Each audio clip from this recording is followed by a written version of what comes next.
The air in the room was thick and heavy, saturated with the scent of expensive whiskey and the magnolias blooming outside the window. Mark returned soundlessly. He had planned to go up to the bedroom and simply collapse beside Emily, but a sound coming from the living room made his heart skip a beat. It wasn't just any sound, it was a muffled moan and a whisper he would have recognized out of a million others. He slowly pushed open the massive oak doors, a scene that shattered his heart. In the center of the room, under the soft glow of the crystal chandelier, they stood locked in a tight embrace.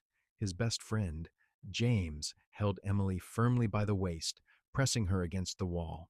His fingers were tangled in her golden hair, the very same hair Mark loved to run his fingers through every evening.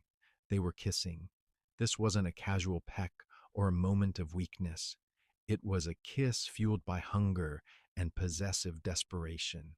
Emily responded with a passion Mark hadn't seen in her for years. Her arms wrapped around James's neck as if he were her only salvation. Mark stood in the shadows, feeling cold sweat trickle down his spine.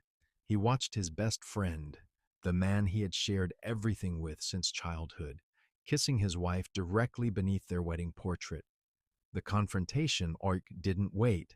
He simply stepped into the light, and the sound of his soles on the parquet floor echoed like a clap of thunder. James was the first to pull away from her lips. His face, usually confident and bold, instantly contorted into a mask of horror. Emily spun around, her lips swollen and her gaze glazed over. Seeing her husband, she recoiled from James as if he had suddenly become red-hot iron. "Mark," she gasped. Her voice broke. "Carry on," Mark said in a low, almost lifeless voice. "Don't stop. I just wanted to see what true betrayal looks like in a live broadcast." James took a step forward, trying to say something, holding his hands out in front of him. "Mark, buddy, it's not what we were just—" "Buddy," Mark interrupted, and there was so much venom in that one word that James flinched. "You were just kissing my wife as if she were your property. You drank my wine, you sat in my house, and you waited for me to leave so you could touch what belongs to me." Emily covered her face with her hands, her shoulders shaking with silent sobs. "It was a mistake, Mark. We just drank too much." "It doesn't mean anything." Mark stepped closer, stopping just a foot away from them. He looked at James, then at Emily. "A mistake is when you mix up your keys. What I just saw is the end. For you, James, as a friend, and for you, Emily, as my wife. What hurts most isn't the betrayal itself, but that it was committed by the people you were willing to die for."